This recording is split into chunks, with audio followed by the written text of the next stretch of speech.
Greetings and salutations. My name is OJ as always, and welcome back to another episode of the Overwatchathon, a series of videos where I go over every single character in, well, Overwatch.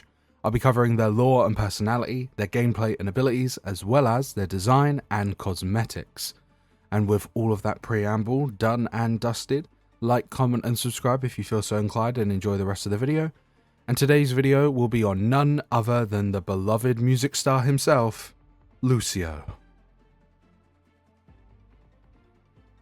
Now, as I like to do in all of these videos thus far, I like to start off by talking about Lúcio's story, backstory, lore, whichever fancy word you wish to use. And Lúcio's story starts in Rio de Janeiro, Brazil, which is where he grew up, in a poor and crowded favela that was hit hard by the financial upheaval following the Omnic crisis. During his youth, Lúcio's first love was hockey, as you can see from one of his legendary skins, but he also found the time to play football with the other kids in Rio, as you can probably see through one of his other legendary skins and the game mode that he got. He worked with like-minded people to help improve conditions, such as helping ensure the children got healthy meals and access to library books. As Brazil began the long process of recovery, Lúcio wanted to find a way to lift the spirits of those around him. He found his answer in music, and its power to bring people together and even help them forget their troubles, if only for a short time. Becoming an underground DJ, he performed on street corners, in block parties, and as he got older, at a string of legendary underground shows. But Lúcio's tight-knit community was thrown into chaos when the multinational Vishkar Corporation secured a contract to redevelop large tracts of the city. Lúcio and his neighbors had been told that the development would improve their lives. However, that promise never became a reality. Vishkar imposed control on the residents in the name of building a more orderly society, enforcing curfews, cracking down on what the company perceived as lawless behavior, and exploiting the populace as a cheap labor force. Lúcio wouldn't stand for it. He stole Vishkar's sonic technology that had been used to suppress the people, initially invented by his own father, although it was owned and patented by Vishkar, and he converted it into a tool to rally them into action. In Lúcio's words, "When my father got mixed up with Vishkar, that's when I really started to see the world for what it was." In a popular uprising, Lúcio and his allies drove Vishkar out of their neighborhoods. He reflected that his father had designed the sonic technology to make the world a better place, and in using it to help Rio's people, he'd fulfilled the promise his father had made to them. In the end, he doubted that his father would have regretted creating the technology today. Lúcio's leadership in the revolution made him a star overnight, and a symbol for positive social change. His music skyrocketed in popularity, whereas he had once performed locally, he was now filling arenas across the world. He built up a career doing live shows, and became something of a national icon for Brazil. With his newfound fame, Lúcio realized that he had an opportunity to make a difference and change the world for the better. He obtained a condo in Ipanema, where he had the whole 8th floor to himself. He spent his time there making music. However, his actual home continued to be in the favela, where he tried to spend as much time as possible. Now, that's actually it for Lúcio's lore. All things considered, I'm just going to be so for real with you right now. Beyond this, we have a small bit of lore where he helps out with Efi in Numbani after Doomfist's initial attack that can be seen in Orissa's cinematic. And outside of that, the only other bit of lore he has is when he fights against Null Sector in the first Overwatch 2 PvE mission. That's it. That is it. I'm sorry, this is the shortest lore we've done yet. Okay. So you may have noticed that the video title, thumbnail, etc. has a lot of stuff about Lúcio deserving better. This is the first very, very big example with it. Lúcio has been in the game since day uno. Day 1, 2016 in May. He's been here since the very beginning and he has gotten no lore at all. Nothing in any way, shape or form. Really, like, let's be honest. A single interaction that more ties into Orissa's lore and Efi's lore than his own isn't really much. And his existence in the first Overwatch 2 PvE mission, he's just kind of there, and then he joins Overwatch.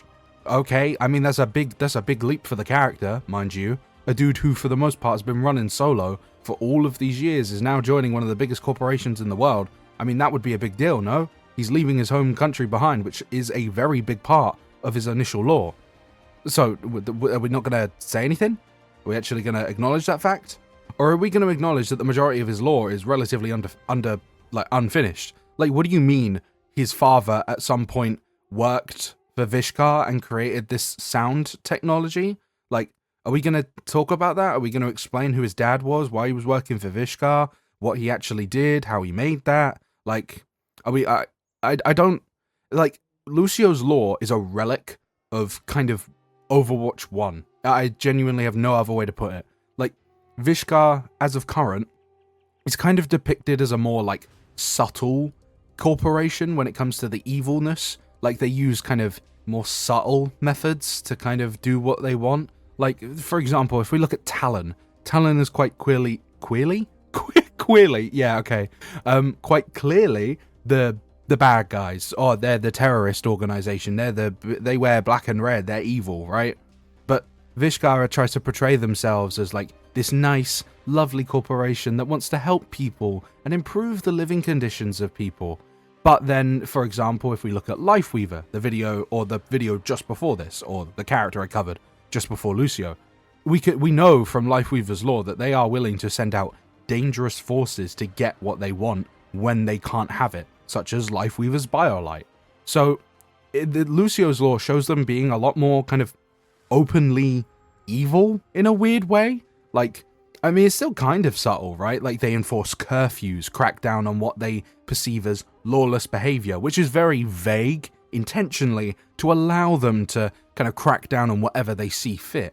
And they also exploited the populace as a cheap labor force. But, like, that's kind of, like, obvious stuff, all things considered. Like, I feel like most people would be able to look at that and say, oh yeah, they're pretty clearly the bad guys. But then when it comes to stuff like Symmetra's lore, they try to portray, obviously, Vishkar as a company that she can, work with and place her trust in. Obviously, she's got doubts about them, but I don't know, man. Exploiting, like, a big portion of Brazil's population as cheap labor force and destroying their houses and replacing them with these fancy Vishkar buildings, I feel like there should be a pretty obvious, like, oh, they are kind of evil, right? That was kind of the thing in Overwatch 1. Lucio and Symmetra used to have, like, kind of a clash. Like, they had, like, a lot of personal rivalry between the two of them.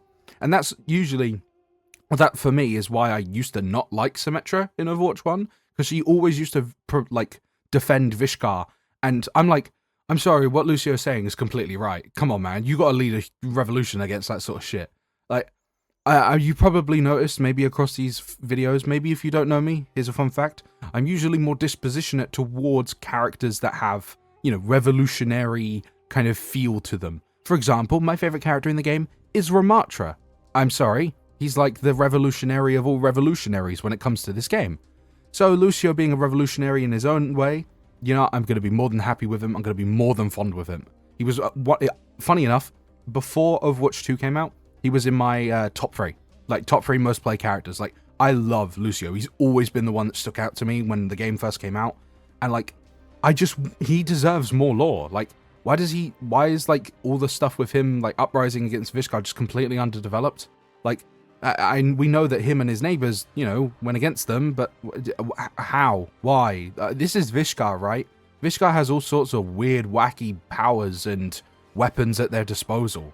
Like, how did, like, Lucio with one weapon fight up against, the big-ass corporation? I mean, it's an inspiring story, but how? How did he do that? Do you want to tell us? But that's the thing. They've never developed his lore beyond his Overwatch 1, like, backstory. Like, the stuff that I've kind of just discussed outside of, the stuff with Efi and Overwatch 2's PvE missions, that's all his original lore. That's what we had when he came out. I'm sorry, it's been almost 10 years.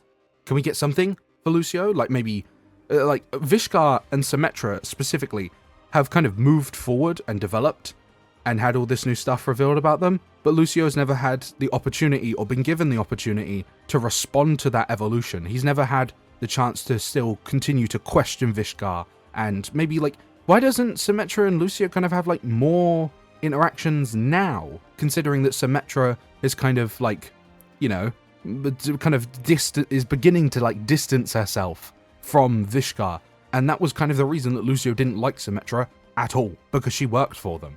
But it's just like, hello? Are we going to develop Lucio's lore at all? Like, this man deserves so much better. So much better. Like, this is, before we discuss his personality, which of course you're probably not going to be surprised that I love, when it came to developing Lucio, this is a quote from a Gamescom interview back in 2015, so before the game even actually came out. And they referenced that Lucio was designed to be an embodiment of Overwatch's setting as a whole. He is said to be the response to Tracer's declaration that the world could always use more heroes. The world could always use more heroes is literally like the Overwatch line. It's like the most iconic line from this game, full stop, right? At least in my opinion. So having a character be designed to be a response to that declaration, I feel like that character should have, should be treated better. Lucio embodies, to me, everything that Overwatch stands for as a game. I think he is like the perfect representation of what Overwatch is. Tracer is a really damn good example of it as well. Like, there's a reason that Tracer is the poster girl, right? But if we were to have a poster boy, or maybe a joint poster girl boy, it's Lucio. I'm not kidding. I don't care if you say Reinhardt, I don't care if you say Soldier, they do not capture, to me, what Overwatch is about. These people from across the globe coming together to fight for justice in the world, for the good of the world, and for what they believe in. Lucio, literally, on his own with other people in this poor-ass favela, just uprose against a big-ass corporation. That's perfect. That is exactly what I'm looking for in an Overwatch hero. Someone who has a justice, has a sense of purpose in mind, and they uprise against the things that they see that are wrong. What Vishkai was doing in Brazil was wrong. Very wrong. And he saw that, and he uprose against it. He took the strength and power into his own hands and fought against it. That is perfect. I love Lucio, and I think he deserves just 20. Like, he deserves all the love, all of it. I think he is perfect. He is like, there is a reason, like when they did the initial kind of showing for Overwatch 2, and they showed like the first cutscene from the PvE mission, when I saw Tracer and Lucio fighting back to back, I actually think I cried, because that's like everything I've been looking for. Like that's the poster boy and poster girl there. That is it. That is what I love. Those two embody Overwatch to me more than I can say, and I think it is just perfect. But he's just not gotten the treatment that he deserves. Like, I love Lucio. I think he's perfect. He's literally, as I said, they wanted him to be designed to embody Overwatch's setting, but they haven't given him a chance to go forward with that idea. Like, he has his uprising story. Let's develop it further. Like, some people may be questioning, like, oh, how would you develop it further? I'm sorry, Vishkar is a multi-billion-dollar corporation, probably. They're not going to stop because one uprising happened. I have a feeling that Vishkar would attempt to take over Brazil and kind of rework the city again and again. Lucio should be this kind of consistent figure in Brazil fighting against it. Like, whether that be through literal fighting or his music, like, just something. Anything, really. I think Lucio deserves much better, really. I'll say that 20 times. I really will. You'll hear that a billion times over, right? But throughout the rest of this video, I mean. But he does. But anyways, on a personality front, Lucio's infectious. Absolutely infectious. He is just this roller skating?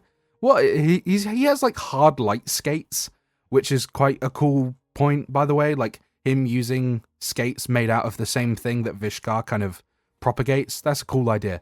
I'll obviously get into that when I talk about his design, but like he just skating around. He's got this big smile on his face at all time. He's always positive. Like he's just he's a skating bundle of positivity. I literally cannot see how someone could hate Lucio. He's just happy all the damn time. But he thinks life is sunshine and rainbows. That's what he does, and he makes sure that it is sunshine and rainbows. He's got some hilarious interactions. Obviously, I'm sure many of you have heard the ones where it's like, I'm trying to ask everybody this. What is your favorite animal? I love those ones because those are usually like great for, seeing what the other character responds with. But I like that it's him asking that question. It's such a cute, simple question. I don't know. He's just like, he's awesome. He's just nice to like damn near anyone. Like even like someone like Ash, right? Who a criminal, whoa. And she like compliments the skates, and then he's like, you'll see what these can do. Like, he doesn't even take, or sometimes she even like makes fun of him for wearing skates, right? But he still just doesn't really get bothered by the jab and just goes with the flow. Like he just, I love him. He's just so cool. He's just awesome all the time. He's happy. He's like a bundle of positivity. He's literally like, again, to do the Tracer comparison again, he's just like a male Tracer. He's just positive all the damn time, and it's great. Like, it's good to have these characters in the game who are just happy. They're just always great. Like, the only characters he ever has like a problem with are like, well, you know, Symmetra, obviously. A lot of the Overwatch 1 interactions were always very hostile, and like, it's just like the difference between, like, I'm just looking at the interactions right now, right? It's just, in Overwatch 1, they used to have very hostile interactions, and then now in Overwatch 2, Symmetra is like listening to Lucio's music. It's just like, that's a literal show of Symmetra developing as a character. And Lucio initially is quite hostile, but when she says she's intrigued with how the sound moves around her head, he's like, she actually listened to it. She's not like doing some Vishka shit. Oh damn, okay, yeah, you okay. I'm like, I like it. I'm glad you like it. Like, it's so funny that someone like Symmetra, who he had so much problems with in Overwatch 1, now in Overwatch 2, when she's just like, oh, I like your music, he immediately is like, oh, yeah, cool, I'm glad you like it. Like, he just goes back to being happy.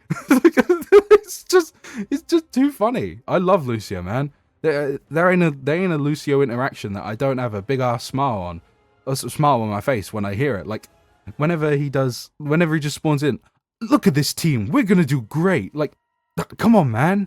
How do you not like him? He's so cool. He's so happy all the damn time. I have a big ass, you can't see it, right? I don't do face cam. I've got a big ass smile on my face right now while I'm talking about him. He just has an infectious happiness all the time. He's always got a smile on his face. I cannot sing my praises for Lucio just high enough. Like, obviously I can't really sing my praises too high for his lore, because there isn't much to really sing praises of, but man, if he had more lore, he deserves so much better. I'm going to just drop the video title again and again and again. He deserves so much better, because he's genuinely like one of the most enjoyable characters in this whole game. So easily. And continuing with that tract of, you know, enjoyableness, let's talk about his gameplay and his abilities. Please do keep in mind I use OBS to record my audio and gameplay simultaneously, so if I sound different to the jump to this next segment, I do apologize in advance. But with that said, let us now talk about Lucio's gameplay and abilities. Right, so here we are in the ever so lovely and ever so helpful training range to talk about Lucio's gameplay.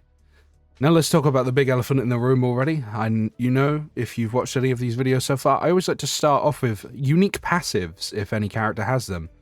And boy, does Lucio have one. Wall ride. You can jump on a wall to ride along it. When riding along said walls, you get a 30% movement speed, and it is disabled for 0.5 seconds on a jump. This is one of the most complex abilities in the whole game, in all things considered. Lucio is one of the characters with the highest skill ceilings of any character in the game, all things considered. I wouldn't say he has the highest skill ceiling. That goes to Hammond, because it's Hammond. Like, I'm sorry, a great Hammond can win a game on his own. Like, he's one of them weird characters where all of the skills you learn playing as Hammond or Wrecking Ball, if you don't know who I'm on about, all the skills you learn for Wrecking Ball only apply to Wrecking Ball. So if you're good at Wrecking Ball, you're going to be like the easy team winner, but you're not going to be able to transfer those skills to other characters. But Lucio, I would say, has a pretty high skill ceiling, and it's mostly due to his movement. Simple thing is if you just hold spacebar, you can, you know, glide along a wall. Relatively simple to understand, right? Oh, here's wall. Me glide along it. But as you can notice, if I kind of just tap it, you get that little boost, that little jump boost. You can kind of use this to get even more momentum outside of just, you know, like pressing or holding it. Like, I've never actually, like, any person who's played Lucio for more than, like, I don't know, 10 minutes, I'd never see them actually just, like, hold the wall. It's always just kind of edging the wall, kind of bouncing off of it, like, moving about. Like, you can get some real momentum. I'm not the best at Lucio, really. But I'm sorry, if you, like, pull up any clip of a Lucio player who's got, like, you know, hundreds of hours in Lucio, yeah, they can pull off some serious shit. It's... Weirdly, it reminds me of, like, those skate maps. You know, like, what is it called? Like, the ramp... skate... is it CSGO maps? Like, CSGO skate, where people just used to, like, bunny hop about, and it was, like, side-to-side shit. I don't know why, like, the wall riding kind of reminds me of it. But, yeah, like, you can see the idea of what I'm on about. Because when you do that little jump, you get that little bit of extra height and a burst of momentum for some reason, which obviously feels great. By the way, Lucio is one of the most fun characters to play as in the whole game. Like, his movement is just like, he's not the best character. Maybe he is. He's kind of in that little camp of, like, movement gods. Like, Lucio is one of them. Obviously, the other one is my beloved Hammond. Tracer, I would argue, also fits into that category of just being, like, a movement just weirdo. I don't really know who else would really fit into it. I mean, some Mercies have some serious movement. It's kind of scary, actually. The good Mercies are really hard to hit. But yeah, Lucio, the wall riding is, for obvious reasons, his movement tool. It is to make him as hard to hit as humanly possible, to get around maps far quicker, to make him just a nuisance, just in general. Like, you can... Lucio is one of these weird characters where you can just play him as a DPS, really. Like, he does really decent damage, and this movement, I'm sorry, you can just dive people. Like, Lucio is, like, the proprietor of every dive comp that's ever existed. He's existed in some of the best team comps in the game. I mean, of course, it depends on who you ask, but I would argue that the GOAT's team comp is still, you know, like, the strongest one we've ever seen. And who was, like, one of the key figures in it? It was Lucio. Lucio was always there, because he made Brig a monster on top of what she already did. And the reason he did that was due to one of his abilities, but we're not going to talk about it just yet because let's talk about his weapon. Because I did just mention he does pretty decent damage, and that's because of the Sonic Amplifier. It is a... how many burst? How many? A 4-round burst, kind of... what would you even call this? It's obviously like a sound wave gun. It shoots either 4 shots per volley, and per volley, if you hit all 4 shots, it does 80 damage. And unlike most characters, he gets the full 2x bonus from critical, so if you hit, you know, every 4 shot, all 4 shots on a head is 160 damage, which you can probably imagine is a lot, all things considered. This is a support, remind you. So 160 damage on a headshot, that's quite a lot. But then again, you have to hit all 4 volleys, and as you can see, the volleys are relatively quick, but they still, you know, have travel time, and you can kind of spread them out weirdly. Like, obviously you could just aim them all at a head and, you know, 2-round burst people. But when you're moving around as much as you are as Lucio, and you have to, you know, make sure that you have, you know, the travel time accounted for, it does become, you know, it's not like piss easy to just, like, you know, run up to people and just blitz them down. But this is Lucio. He's really damn fast. He's really hard to hit. So he can just, like, you know, he will slide past you, do, like, half your health, and now you just have to deal with it. It, like, he does very good damage. That's what I'm trying to say. He can do really good damage because of his movement, but you do have to kind of use his weapon kind of weirdly smartly. Like, sometimes you kind of have to aim where an enemy is going instead of where they are. Because although this travel time is relatively quick, there is still a travel time. And if they are moving and you just, you know, say this bot was moving in this direction, I just shot all my shots in this one direction, only 2 of those shots might actually hit him if he's moving at a normal pace. So you kind of have to, like, spread the shots out. You kind of have to, like, follow them. He's kind of, like, in this weird range where it is a projectile weapon, but it's also a hit scan. Kinda. Like, you have to kind of use it like a hit scan, but it's a projectile weapon. You have to, like, follow your enemy, but kind of slightly forward in front of him, because it's projectile weapon. You get the idea of what I'm trying to say. Either way, he does a lot of good damage. Like, he does good damage. The worst thing you will see, like, it feels horrific to just see this Lucio, just the flying Brazilian man, fly into your face and just obliterate you. And another thing that helps him obliterate you is his sound wave, which is a short-range blast wave that knocks enemies away from you. It does 45 damage, its knockback is 17 meters per second, and it has a range of 7 meters, and a 4-second cooldown, which is very short. I think that's the shortest cooldown of any ability in the game. Someone can correct me if I'm wrong, but I'm pretty sure this is. Either way, self-explanatory. Look at an enemy, you press your right-click, and you send out your little boop. Obviously, that was the title. I feel like most people call it as boop, right? Most people call it the boop. I've never actually heard someone say, oh my god, I killed him with a sound wave. No, most people say, oh, I just booped Tracer off the map, right? Tracer's legs bend weirdly when she gets knocked back. What the shit? Anyways, this is an interesting ability because there's like 50 different ways to use it. Obviously, if you just read the description, right? Knock enemies away from you. Most people would see that and think, oh, it's kind of a get off me tool, which it is. So say someone like Genji or, funny enough, Tracer is diving you.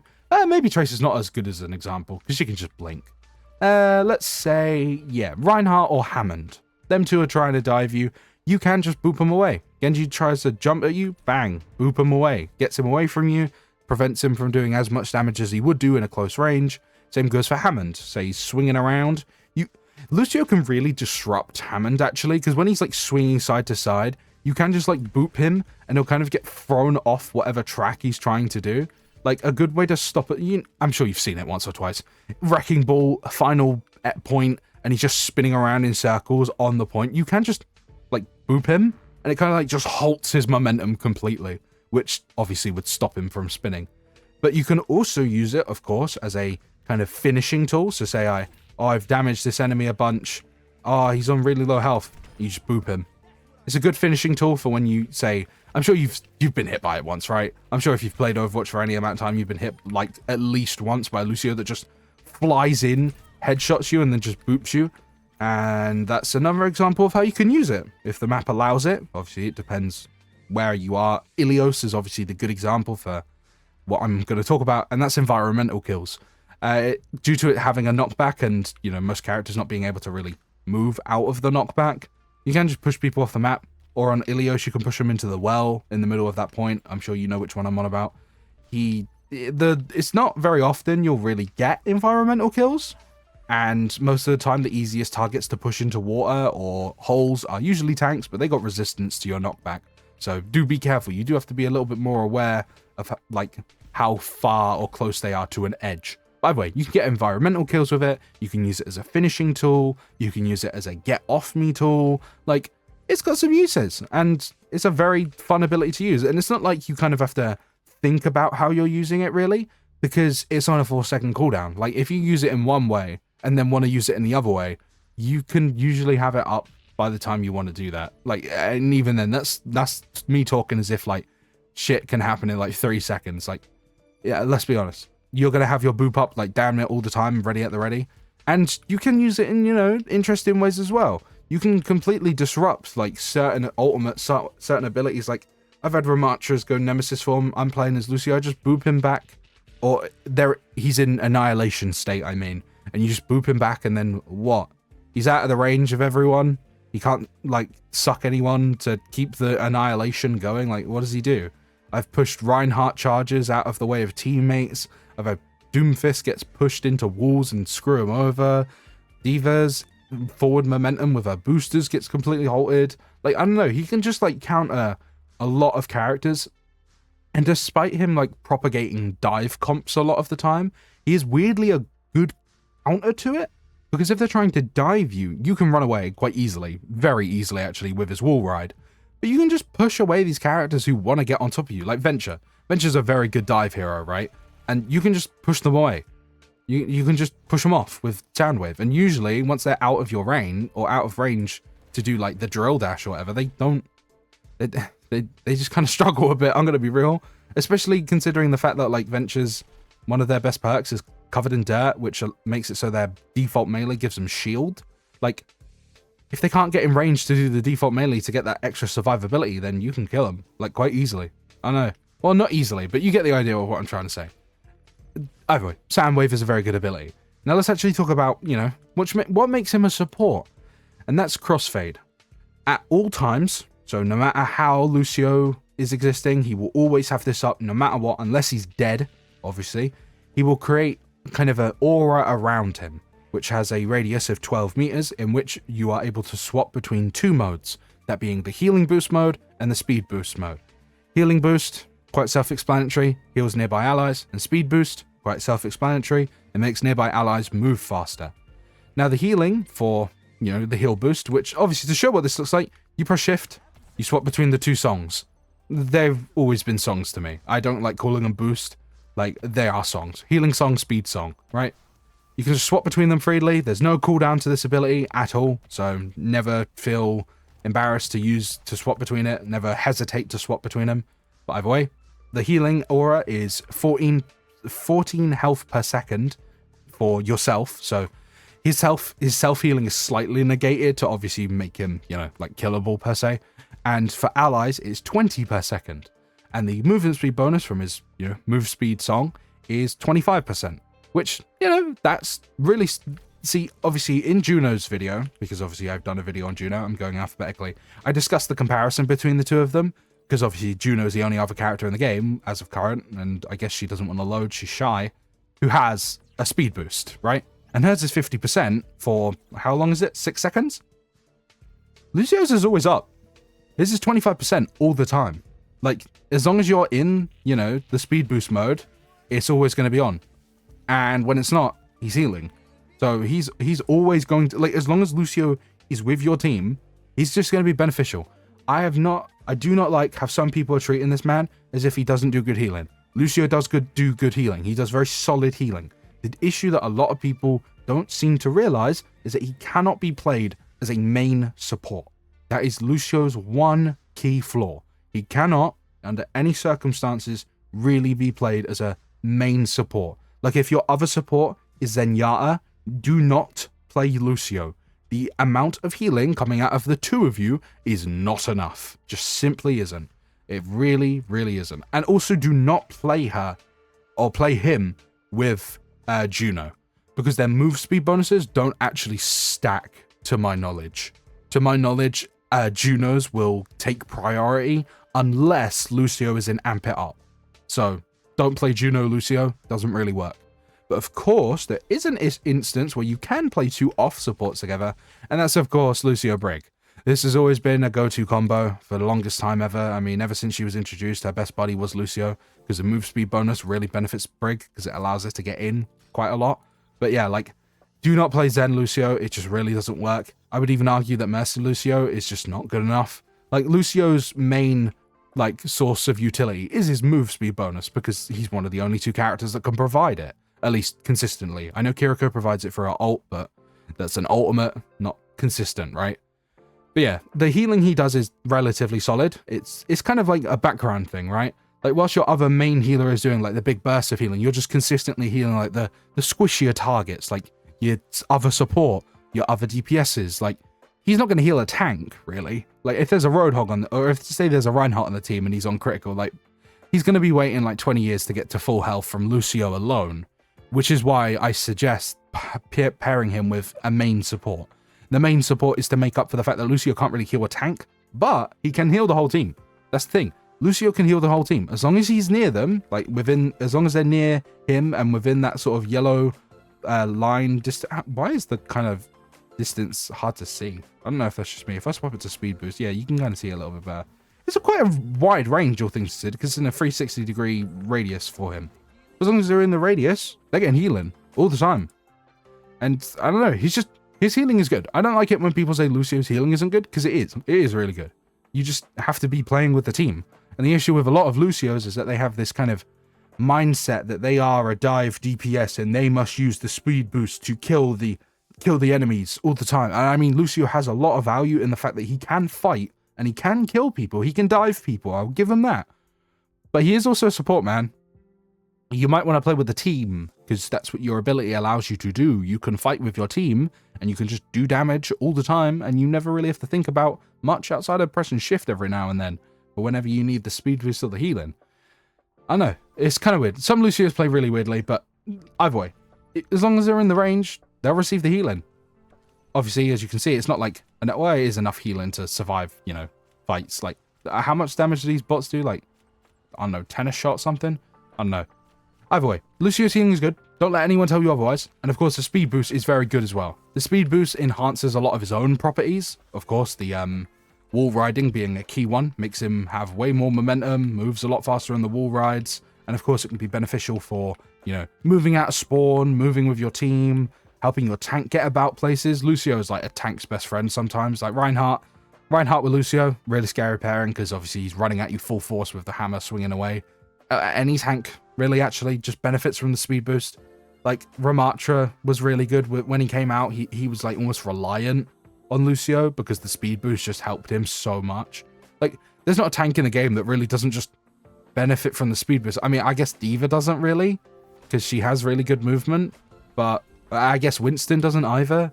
But, like, even someone like Hammond, right? Hammond's the movement god, right? And he still benefits from Lucio's speed boost, because he'll just go even faster, and he'll be even harder to hit, and he'll be more annoying.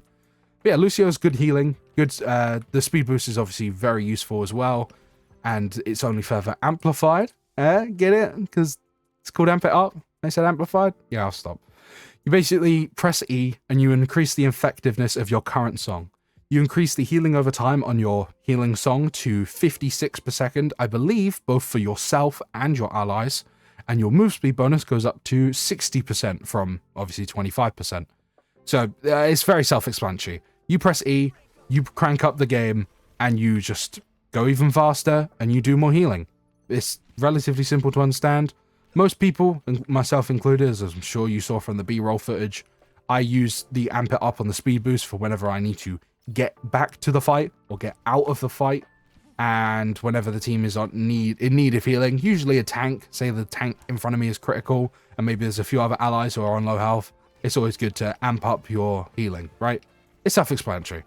That's the unique thing about Lucio. He has a high skill floor, because you need to know when and where you should be using your two modes. Should you use your speed boost, even if your teammate is in need of heals? Should you use your healing, even when speed boost might be better? Like, I don't know. It's kind of a weird kind of character who you need a bit of game knowledge to play. You need to understand how fights are going to go, where they're going to go, how you should use your different things, when you should amp up, when you should not amp it up.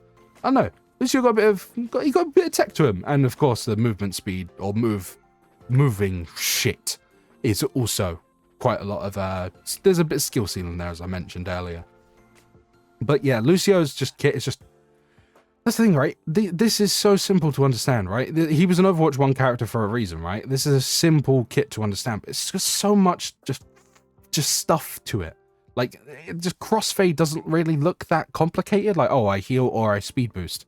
It's so simple to understand, but it's so much more complex than people give it credit for.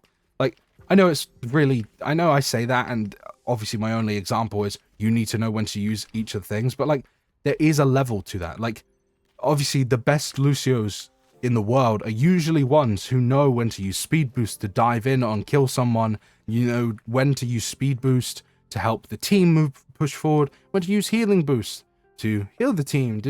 Like, I know, maybe I'm giving Lucio too much credit, maybe I am, but I think he's a relatively complex character to play as. But he's weird because he's easy to understand and hard to, like, what's it called? What's the phrase? Easy to learn, hard to master. I would argue Lucio falls into that category, right?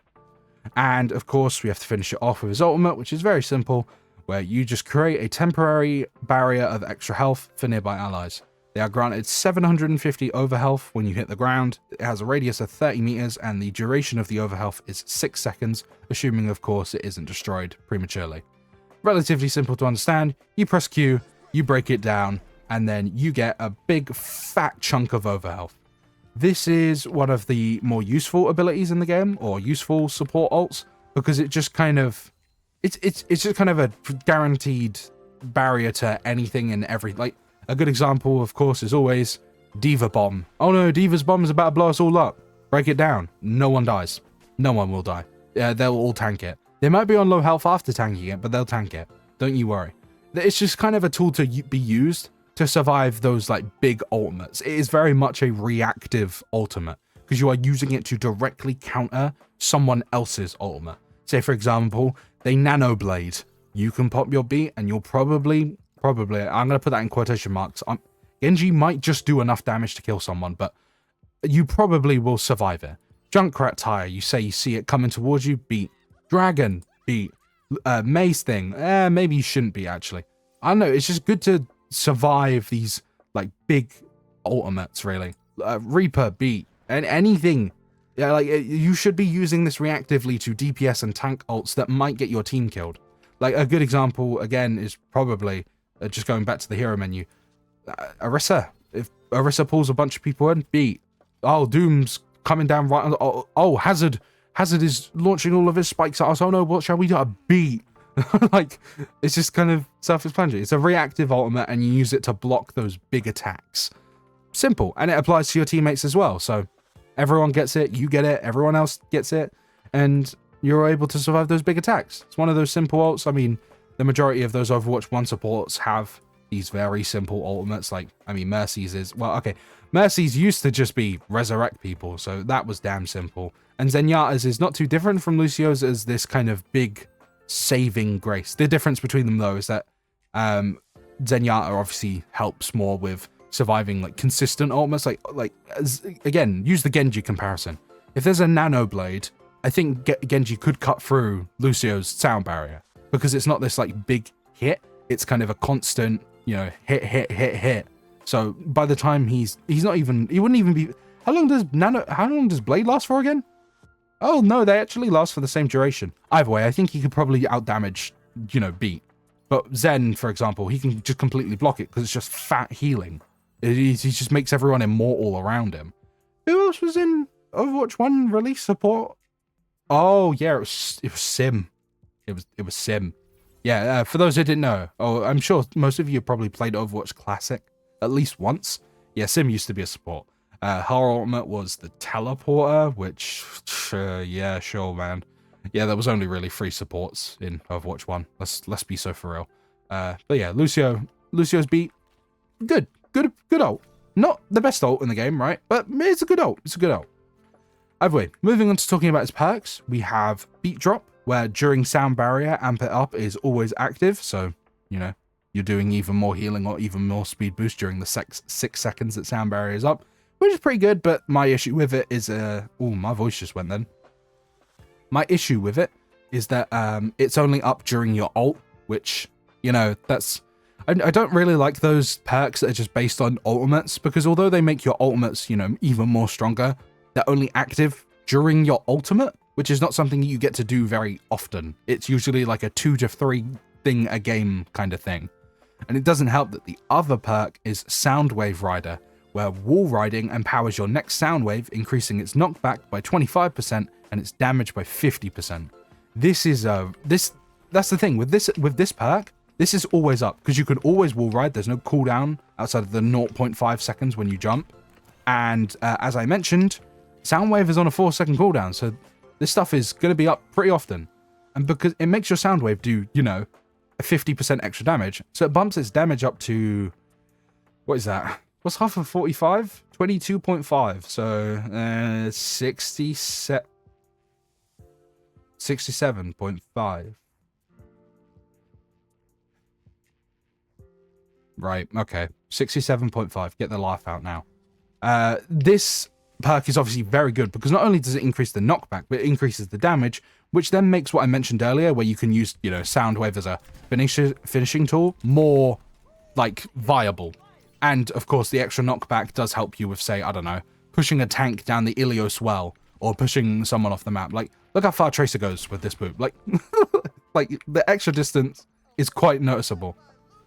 It's just, I don't know. It's a better perk because it's always active, and as I said, Soundwave's on a 4-second cooldown. You can basically have this enhanced Soundwave ready for every Soundwave. So, in my opinion, I just think it's a better perk. And then we have his other 2 perks, which are far more balanced. You have Noise Violation, where Crossfade's range is increased by 150% while Amp It Up is active, which how much would that be? So, radius is 12 meters, half of that is 6 meters. So it would bump up the radius to 30. Yeah, right? You add another 12, that's 24, and you add the 6. Yeah. So that perk makes it so your crossfade has a range of 30 meters, which is, you know, that's quite good, right? Because now you're able to heal people who might be like, you know, all the way over there. Like, I don't know, say I'm standing over here, there's a widow over there on critical, and then I amp it up, like, then I'll be able to, you know, heal her from this distance, which is, you know, how far is 30 meters? Where's the thingy? Here it is. So I'd be able to heal people who are all the way over there. That's clearly quite good. But the other one isn't bad either, where during Amp It Up, your attack speed is increased by 50%. That allows Lucio to be better at diving, because now you can amp up your move speed and then just fly on top of someone and obliterate them as such. Like, That's not bad. That's the extra attack speed allows you to basically just dump a mag into 2 people. Like, I don't know. It's kind of pick and choose. Choose what you want. Do you want to be better at healing the team and supporting them? Or do you want to be a pseudo DPS and dive people easier? I almost always pick this one, the extra range, because personally I just like playing with the team more often as Lucio than being a diver. Pardon me, I must admit I am not very good at diving as Lucio. It's very rare that I'm very good at it.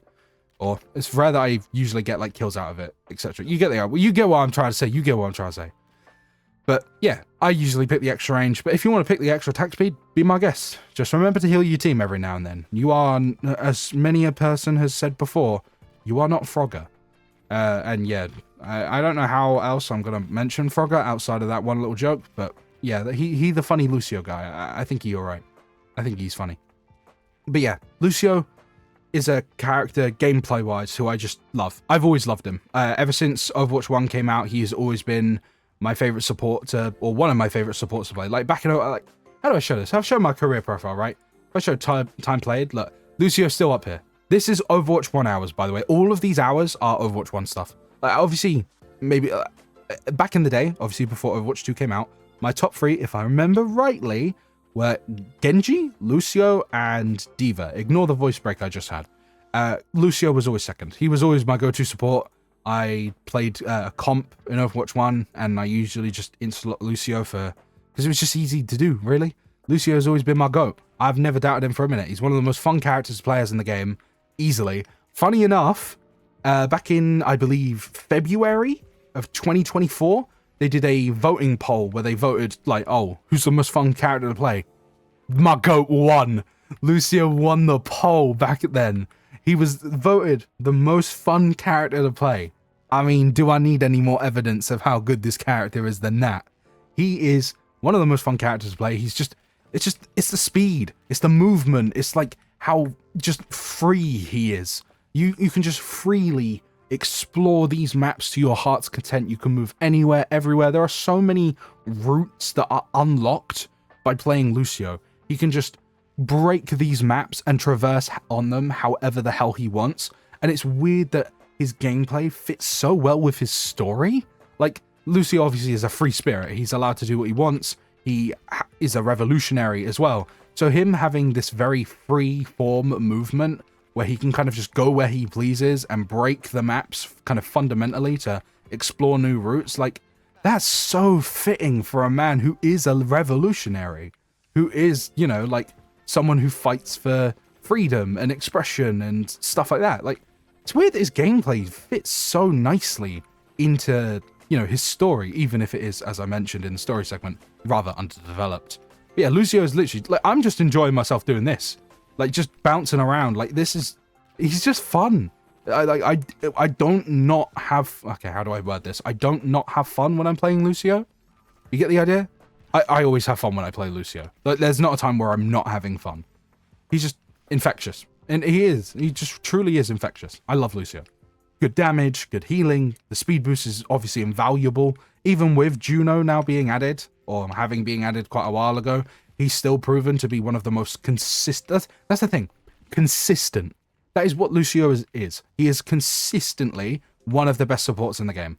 He has never fallen off. There is not a time period that I can think of where Lucio was a kind of just bad pick. I really can't. All of Overwatch 1, he was just consistently usable. Yeah, sure, there would always be like other team comps that did better, but he's always like, when Overwatch 1 came out, the best team comp in the game was Kiriko and Anna. But it's not like Lucio was bad. Lucio's never been bad. He's always just been good. He's like the perfect character. He's never been bad. He's never been really overpowered. He's obviously allowed other characters to be overpowered. Cough, cough, release Brig. But he himself has never been like this overwhelming dominant force that everybody hates. Like, he's just always good. He's never been bad. He's just consistent. He's, even now, as of current, as of talking, as of season 19 of Overwatch 2, he's still good. He still does good healing. The speed boost is beneficial. Like, I don't know. There's not a time in history that I can think of in all of my years playing Overwatch where Lucio has been like the bad pick. Like, let's look at the support lineup right now. don't pick Zen. Zen is a throw pick really right now because some of the best DPSs in the game are Tracer. And Wrecking Ball is really dominant right now. Genji's really dominant right now. And who actually benefits all of them? Lucio benefits all of them. Lucio is a counter to Zen because he can dive Zen quite easily. So yeah, Zen is like, you know, actively bad right now. I would argue that Juno is quite actively bad right now. She just doesn't do enough. Her healing is pretty shite right now. Her speed boost is nothing compared to my GOAT. So I know, like Lifeweaver as well. Lifeweaver's always kind of Lifeweaver's not bad. He's just very he's very frustrating. You get what I'm saying. Lucio's not bad. He's never bad. I kind of remember a time in history where he is. But yeah, I love Lucio, as you can probably tell. I'm sure I've given that away quite a lot. He's just infectious. He's infectious. But with all of his gameplay and abilities done and dusted and discussed, let's now move on to his design and his cosmetics. Now, you probably ain't going to be surprised when I say this, but my high praises for my GOAT Lucio don't stop with the gameplay. Don't stop with his personality and story. Obviously, his story kind of 50-50. I wish he had more. You know what I was on about. Overwatch 1 design. Perfect. Perfect. Incredible, even, actually, but perfect. What do I need to say about it? I am in love with his color scheme. His color scheme has always stuck out to me. For those that don't know, my favorite color is green. So green tank top, green visor, green bits on his roller skates. Like, green was kind of his color. I mean, it's weird because they make green his color in like in a few of his skins, when there's actually like a bunch of blue on him. Like, yeah, obviously the giant roller skates, or they're not roller skates, they're like light. What are these called again? Like, it's just skates, right? It's just skates, line skates. Someone's gonna have to tell me. Either way, like, these are just blue, and I mean, you got a lot of yellow on them as well. Like, green is kind of like, I wouldn't know. It's not really like the tertiary color, but green and yellow are fighting for that secondary color spot, right? But I can't. His design is perfect. I've always loved. I don't want to get in trouble for calling these the wrong things. I don't want to call these the wrong names, but like, his hairstyle, great. I love it perfectly. It adds to his silhouette and makes his silhouette stand out a lot. I'm not really sure what these like extension things are on the end, I will admit, but they look cool. Not going to shame them. I love the backpack he has with the little sound booster and the little frog symbol. I'm not really sure what the backpack's for, actually, I must admit. Oh, wait, no, it's just to play his music, right? To heal people. Yeah, makes sense. Stupid. He's got like a little earpiece with his little visor. The visor looks great, by the way. It reminds me of the Scouters from Dragon Ball for some reason. I mean, Baptiste is quite clearly a Scouter, but this kind of reminds me of a different version of the Scouters. I wouldn't be shocked if they said it was inspired. I like the frog motif for Lucio is kind of odd, but I really like it. Like, I can't really think of any other DJs who have a frog as their motif, but like the frog head with the headphones on, that's always looked cool to me. I mean, the skates are huge, but they're definitely his standout feature. His design really reminds me of, like, he looks like something or someone you would see in like Jet Set Radio, which is perfect. Absolutely perfect. Like, if you turned Lucio's design into like a low poly kind of PS2 model, perfect. He fit in Jet Set Radio perfectly. I cannot say that like with higher praise. Like, that is as high a praise as I can give his design. That he looks like a character ripped straight out of Jet Set Radio. I think that's perfect. Perfect. I wouldn't be surprised if they came out and said that obviously his like design was inspired by them in some way, because he has too much of the aura and too much of like the cool fit to not be like inspired in some way. I don't know. His Overwatch 1 design is like perfect. I love it. I love that he kind of keeps it. It just kind of looks cool. I don't know how to explain it. Like, he just looks great, and I love the idea that like obviously these the skates were nicked from Vishkar. Same goes for the gun, but he's obviously redesigned it and changed it to be his. Like, you can kind of see if you look at the skates, they have this like obviously like kind of a sleek look to them, like at least material wise. But Lucio's obviously painted over them. He's changed them to be his. Like, at some point, I wouldn't be surprised if these were like, you know, white and blue. The same goes for his gun, because that's kind of like Vishkar's colors, right? White and blue. But he's obviously like painted over it, changed it. He's made it his. I love that. I love that for him. I love that. I love his Overwatch design. Overwatch 1 design. He was easily a poster boy for me. Alongside Tracer, of course. Tracer's the poster girl. She's always going to be the poster girl. I don't care whatever happens. She will be the poster girl. If there was a poster boy, it'd be Lucio. Overwatch 2 design's not very good, though.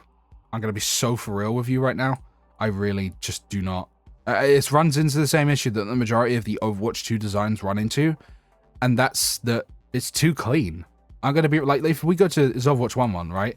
He just kind of has like, you know, like the metal on like his, or the detail kind of design of his boots. Like he's got bits of dirt on there, some few scratches. The paint job might be kind of tearing away a little bit. The metal has some scratches here and there. Like his tank top is not like completely 100% clean. This dirt marks on his sound or his music player on his back. You see the idea, right? Then we get to his Overwatch 2 design. It's just like completely clean.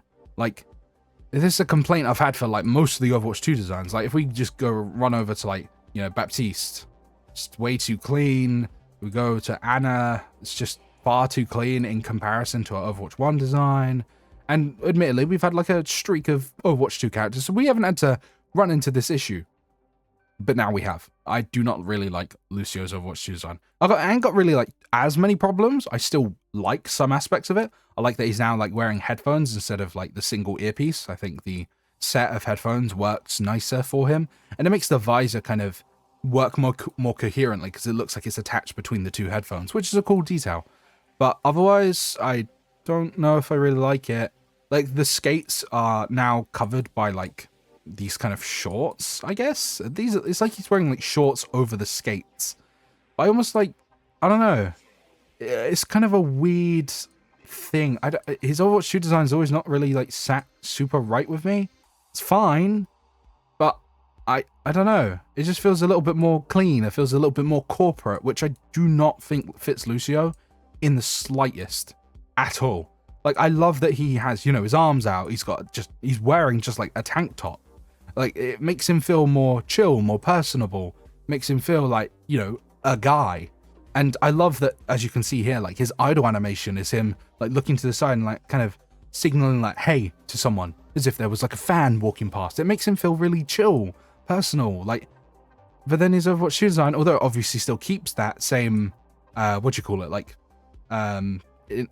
idle animation, it doesn't really fit this look for him. I don't know, it feels a bit more corporate. This feels like an outfit that like a record label has asked him to wear for a show. It's just, I don't know, it doesn't really sit right with me.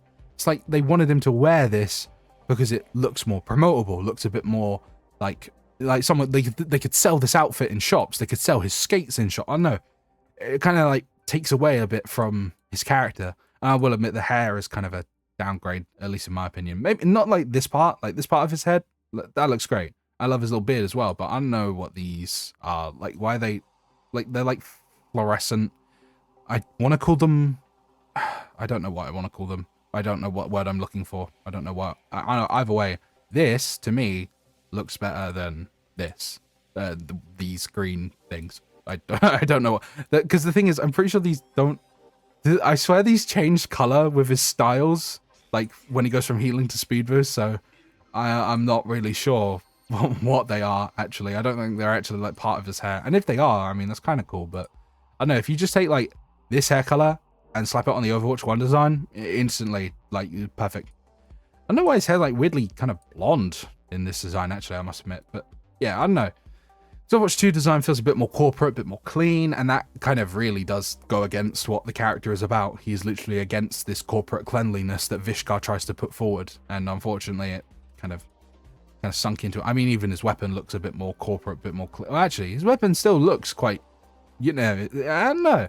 I think his Overwatch 1 weapon is still better. I think the rounded shapes work more, but yeah, because the more angular design of his Overwatch 2 weapon with like, you know, like the, why does he have like a spike on the bottom of this? Either way, the kind of more angular designs are very Bishkar-esque to me, at least. So I don't know. His Overwatch 2 design feels like it takes away from, you know, what the character is and what he was for the longest time. But anyways, moving on to his cosmetics, let's address the elephant in the room. There's another reason why I titled this video Lucio Deserves More. It's because this bastard don't get nothing. He gets nothing at all. Brother is starving for skins. There's an account on Twitter, there's many of them, where they kind of like track a record of when these characters last receive like Overwatch original legendaries. Like there was one for Baptiste, and I think they calculated like it's been 400 days until he got, you know, the Archangel skin. And I think Lúcio was in a similar boat, because he got this skin, how do you say this? Graffitiero, in Season 8? I think this was in the Mauna Battle Pass. And then he didn't actually get like a new legendary, not a recolor. Like he got a recolor of his Battle Pass, his last legendary, before he got a new one. How? He literally just gets recolors all the damn time. Recolor. Like, they gave him a few skins, like when Overwatch 1 or Overwatch 2 came out, like they gave him Space Prince, which I think is one of his best skins. And they gave him, of course, like Graffitiero. And during the first couple of seasons, we got Hermes and we got the Bard skin. But once they made Graffitiero, they were like, all right, that's it. No more Lúcio skins. And they just gave him recolor. And then they recolored his last skin before he even got a new one. And then recolored another one. Like, it took him so long. And then we eventually, I think it was last season, we got the streetwear skin. Which, thank God, he finally got a skin after this long. It's so bad. It's so dumb. That as someone who I would argue, you know, face of Overwatch, is a very popular character, mind you. It's not like, you know, some of these other characters that I complain about not getting skins, right? Like someone like, I don't know, Venture not getting skins. Venture isn't particularly popular in the general public. Hazard isn't a character that's generally popular. But Lúcio, he's always been popular.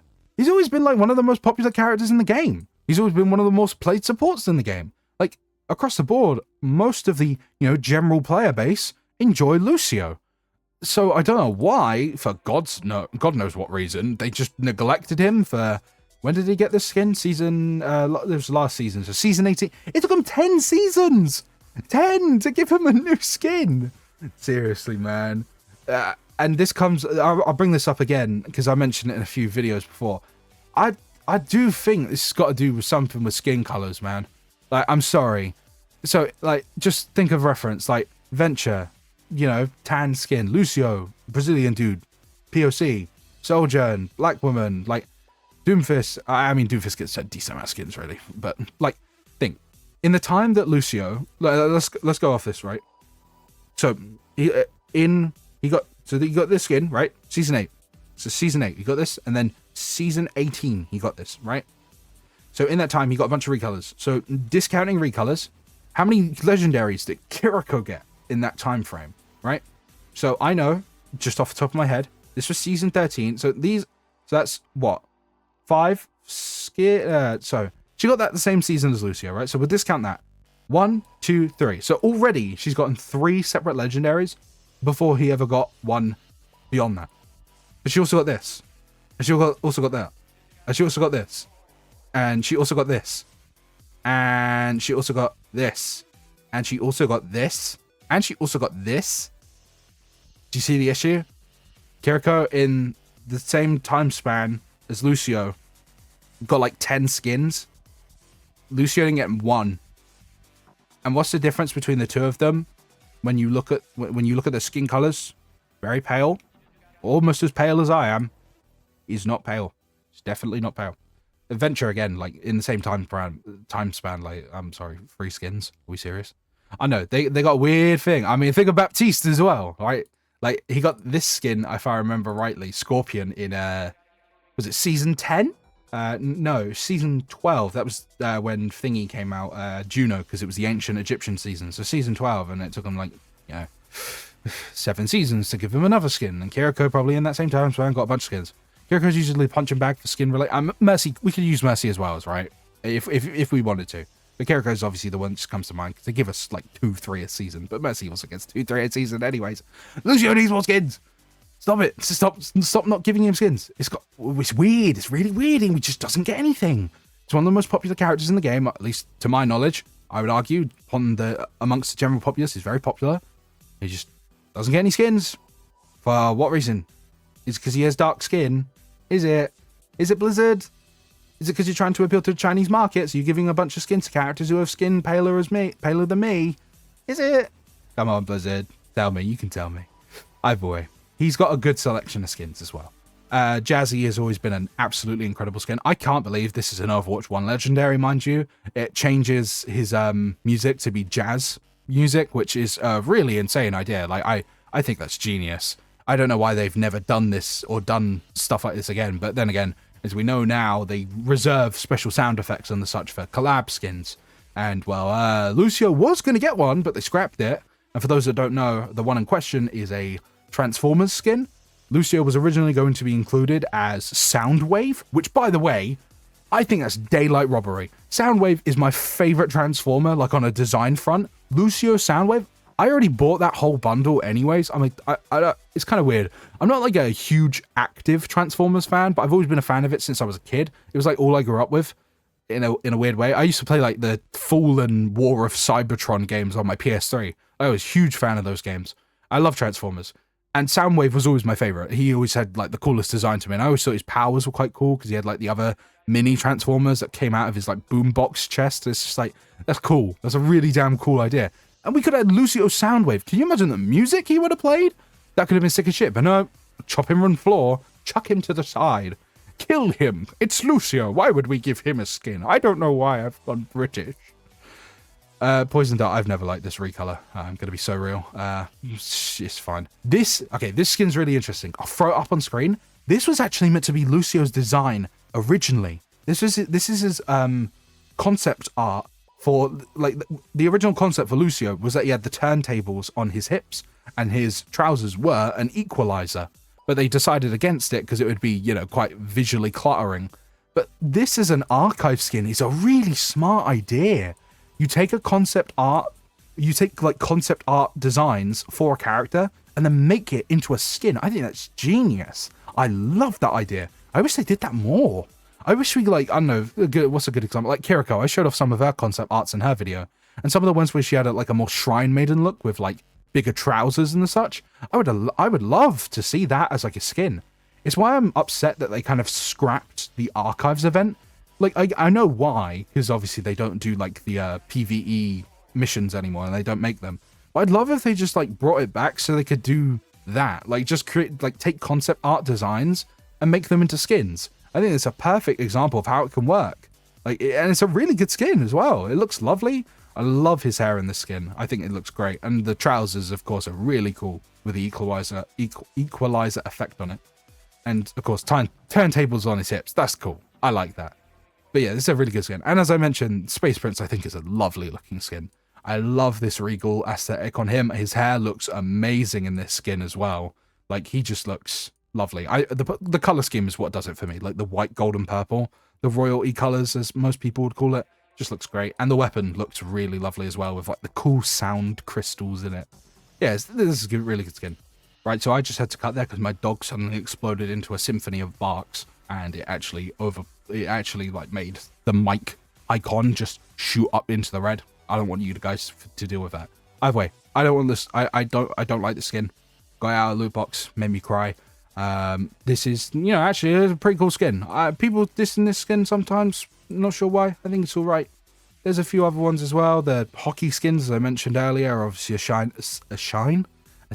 of his first love. Capoeira is a lovely skin as well. Really, really fantastic look. I love the gun on this as well. I love the sort of the wooden details and the such. The football skins, never really been too big a football fan, but decent skins. Graffitiero, I think, is a pretty decent skin. Don't really have any qualms with it. And his most recent skin, Streetwear, which looks really okay. I think it's pretty good. He fits right into it. I love the streetwear. I mean, it's Lucio, right? Of course he's going to fit into a streetwear look. I'm not really sure about the shoes. I'm going to be real. I think the skates are quite awkwardly placed on the bottom of them. But it's pretty good skin as well. I don't know if it was really worth waiting, you know, like, how many seasons again? 10? But I'll take the crumbs where I can get them.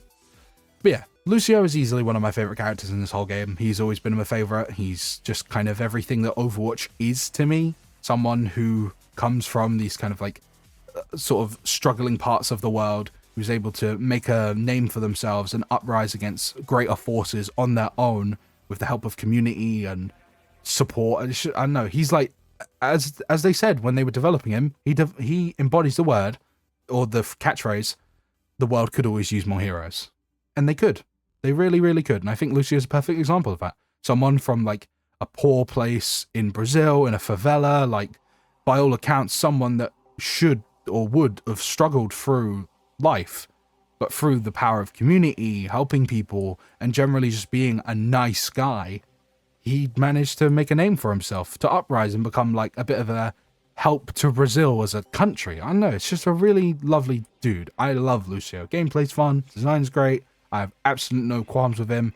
The only qualm I have is with Blizzard, because they won't give him more lore, and they won't give him more skins. He deserves better, man. He really, really does. He was the poster boy in my heart. And alongside Tracer, them two, when they, as I said, when them two fought back to back, it made me shed a tear. It was really lovely to see. But yeah, with all of that said, it's the end of the video. I hope you have enjoyed it up to this point. If you have, please do like, comment, and subscribe if you feel so inclined. I hope you have a lovely rest of your day, whether it be a good morning, afternoon, evening, etc. And the next video in this series will be on none other than one of the many elephants in the room sometimes. There are many things to say about this woman. Mercy.